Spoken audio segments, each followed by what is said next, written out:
সন্তোষ দত্ত ডাঙৰীয়া, ডিব্ৰুগড় ভাষা সাহিত্য সভাৰ সম্পাদক মহোদয়, মুখ্য কৰি মঞ্চত উপবিষ্টসকল আৰু মোৰ সন্মুখত থকা ছাত্ৰ ছাত্ৰীসকল, আজি ডিব্ৰুগড় বিশ্ববিদ্যালয়ৰ প্ৰায় আহোম ছাত্ৰ সমাজে পোনপ্ৰথমবাৰৰ বাবে এই জাতিংসা উৎসৱ ইয়াত উদযাপন কৰিবলৈ লৈছে আৰু তাৰ লগতে সংগতি ৰাখি এখন গ্ৰন্থমেলাৰো আয়োজন কৰাটো সমগ্ৰ অসমবাসীৰ বাবে এটা বৰ বৃহৎ বাৰ্তা হ'ব বুলি মই অনুভৱ কৰিছোঁ। এইকাৰণে যে ছাত্ৰ স্তৰত এনেকৈ কোনো বিশ্ববিদ্যালয় বা কলেজত গ্ৰন্থমেলা আয়োজন কৰিছে বুলি মোৰ বৰ মনত নপৰে। তাৰ কাৰণে মই এই ছাত্ৰসকলক ছাত্ৰীসকলক ধন্যবাদ জ্ঞাপন কৰিছোঁ।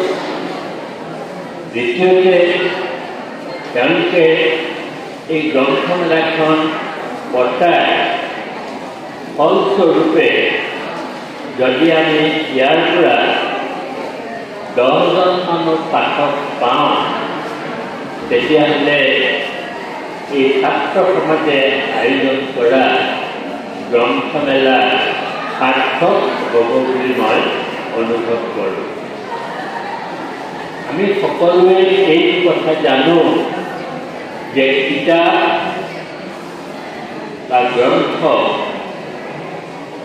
যিসকলে অধ্যয়ন কৰে সেইসকলে জীৱনটো মহতো মহীয়ান কৰি তুলিব পাৰে। মানুহ অনুগৰীয়া এটা ধূলিকণাতকৈ সৰু, কিন্তু মহতো মহীয়ান। এই মহতো মহীয়ান কৰিব পৰা ক্ষমতা গ্ৰন্থৰ আছে। আজি অসমত আমি সকলোৱে এটা কথা জানো যে গ্ৰন্থৰ প্ৰতি মানুহৰ যেন উৎসাহ কমিছে। উৎসাহ বোলোতে মই এটা কথা ক'ব খুজিছোঁ, অলপ আগতে যিগৰাকী ঘোষিকাই এটা শব্দ ব্যৱহাৰ কৰিছে, উৎসৱ। সেই উৎসৱ বুলি এটা শব্দ ব্যৱহাৰ কৰিছে। ধৰন্ত আৰু খ যেতিয়া সংযুক্ত হৈ থাকে, সাধাৰণতে ক আৰু খ লগ লাগি উচ্চাৰণটো চ হয়। উচ্চ, উচ্চাস, উৎসৰ্গ। যেনেকৈ ত আৰু খ লগ লগাৰ কাৰণে আমি চিকিৎসালয় বুলি নকওঁ, চিকিৎসালয় নাম্বাৰ।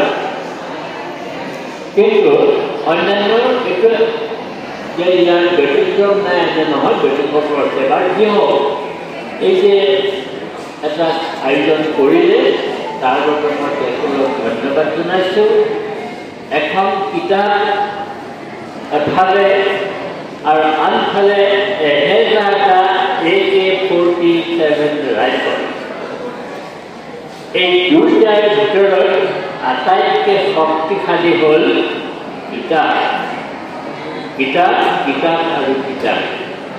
কিতাপেই পৃথিৱীৰ একমাত্ৰ বন্ধু যি কেতিয়াও বিশ্বাসঘাতকতা নকৰে।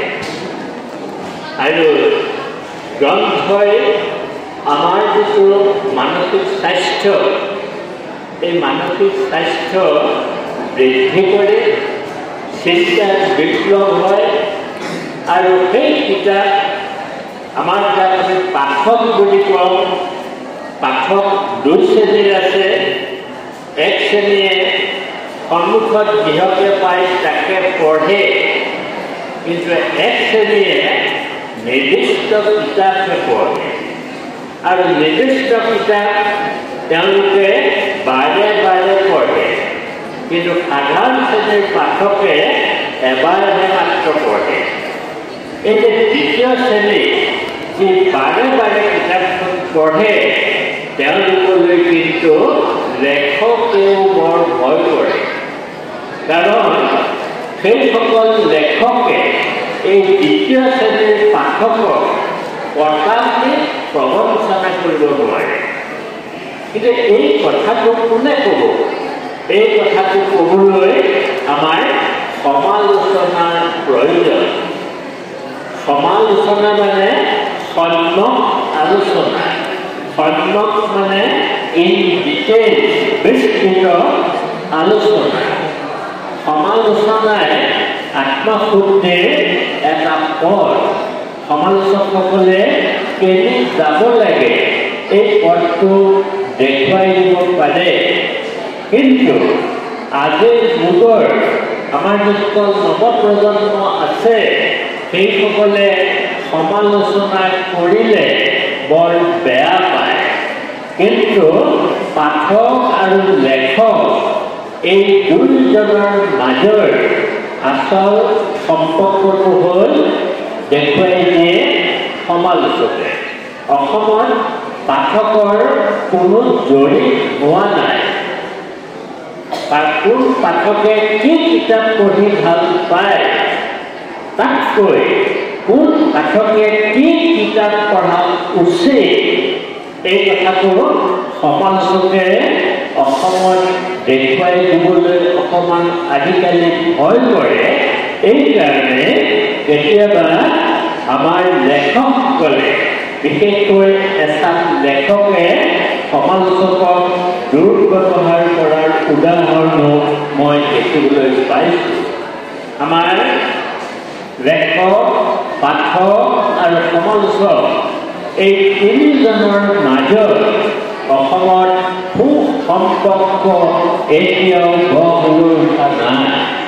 আমাৰ যিসকল প্ৰকাশক আছে এই প্ৰকাশকসকলেও গ্ৰন্থক এটা উদ্যোগ হিচাপে আজিৰ তাৰিখলৈকে গ্ৰহণ কৰা নাই।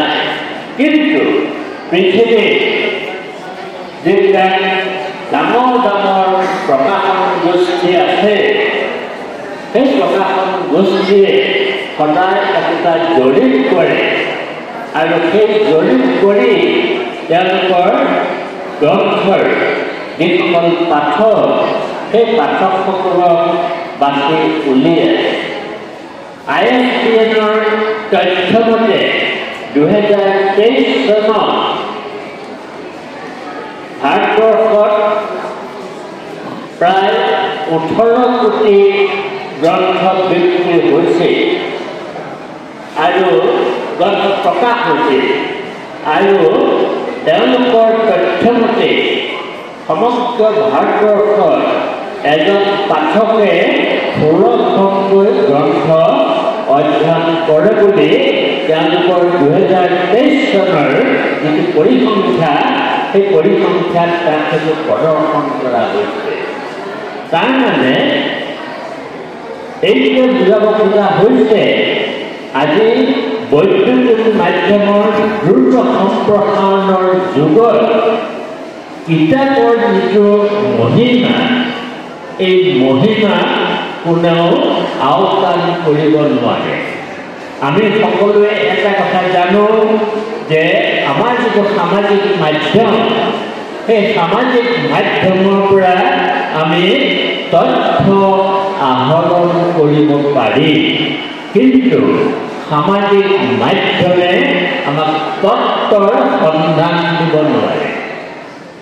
তদুপৰি উইকিপিডিয়াত যিবিলাক তথ্যৰ যোগান ধৰা হয় সেইখিনি সৰ্বাংগীয় শুদ্ধ বুলিও ক'ব নোৱাৰি, কাৰণ তাৰ যিসকল লেখক এই লেখকসকলৰ বহুতৰ সেই যোগ্যতাটো নাই। সেইকাৰণে মই এটা কথা ক'ব খুজিছোঁ, সামাজিক মাধ্যমৰ গ্ৰন্থৰ সদায় বন্ধা বুলি ধৰা যায়, তাৰ পৰা চিন্তাৰ বিপ্লৱ কেতিয়াও নহয়।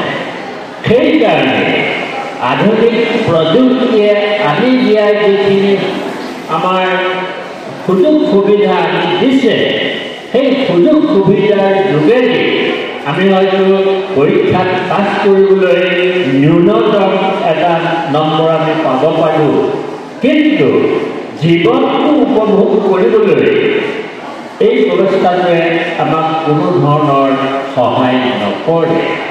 তদুপৰি মোবাইলৰ দ্ৰুত ব্যৱহাৰৰ ফলস্বৰূপে আৰু ইয়াৰ ফলত আমাৰ যিটো